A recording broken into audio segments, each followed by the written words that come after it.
पाकिस्तानी माशरे में एक बहुत पुराना रवाज है जो कि अब तक कायम है और वो यह है कि ज़्यादातर मर्द खुद से कई वर्ष छोटी लड़की से शादी करना पसंद करते हैं। यह न सिर्फ पाकिस्तान में बल्कि पूरी दुनिया में भी कई जगहों पर देखा गया है। माहिरीन के मुताबिक इसमें मुआशरती रवैयों के साथ साथ इंसानी नफ्सियात का भी अमल दखल है। क्योंकि मशरकी मुआशरे में मर्द का तस्वर ज़्यादा हाकमाना नज़र आता है, इसलिए यह रुझान यहाँ ज़्यादा फ़रोग़ पा चुका है। तहकीक के मुताबिक दुनिया के और मुख्तलिफ हिस्सों में भी ये रुझान वाज़े नज़र आता है। आखिर इसकी वजह क्या है? क्या मर्द सिर्फ अपनी हाकमियत को कायम रखना चाहते हैं?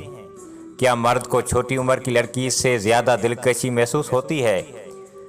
क्या सिर्फ छोटी उम्र की लड़कियां ही मोहब्बत को अच्छा निभा सकती हैं, या फिर इसकी कोई और वजह है? सवाल तो बहुत सारे जन्म लेते हैं।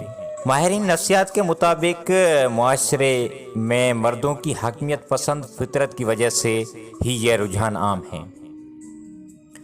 मर्द चाहता है कि औरत के वक्त जिस्म और तवानाइयों पर ज़्यादा से ज़्यादा अरसा तक उसका कब्ज़ा रहे। यही वजह है कि दुनिया में हर जगह ऐसी मिसालें देखने को मिलती हैं जहां मर्द और औरत की उम्रों में 20-20 वर्ष का भी वक्फा मौजूद है, मगर वो अपने बंधन में बेहतरीन तरीके से फिट हैं। इसके अलावा मर्द अपना जिस्मानी फिटनेस के लिए भी छोटी उम्र की लड़की को अपनाने को ही तरजीह देता है।